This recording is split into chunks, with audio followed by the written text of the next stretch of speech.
Sosiyete y'u Rwanda ishinzwe ingufu REG iributsa abaturarwanda bose ko kizira gushyira ibikorwa ibyo ari byo byose munsi y'imiyoboro y'amashanyarazi kuko bishobora guteza impanuka mu gihe bikoze kuri iyo miyoboro ndetse bikaba byanateza ibura ry'amashanyarazi.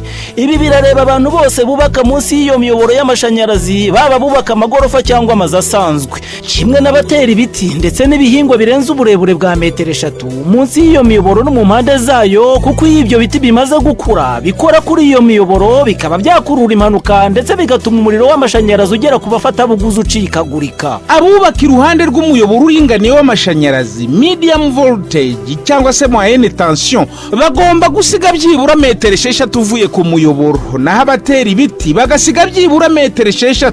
Abubaka iruhande rw'umuyoboro mugari high voltage cyangwa se haute tension n'abahatera ibiti bagomba gusiga byibura metero 12 n'igice uvuye kuri uwo muyoboro. REG irasaba abafite ibikorwa munsi y'imiyoboro y'amashanyarazi kwihutira kubikuraho nk'uko biteganywa n'itegeko.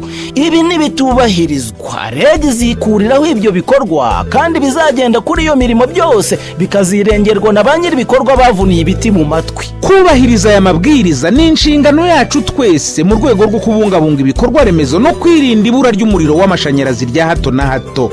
Uwakenera ibindi bisobanuro yagana ishami rya REG rimwegereye cyangwa agahamagara ku murongo wa telefone utishyurwa ari wo 35 35.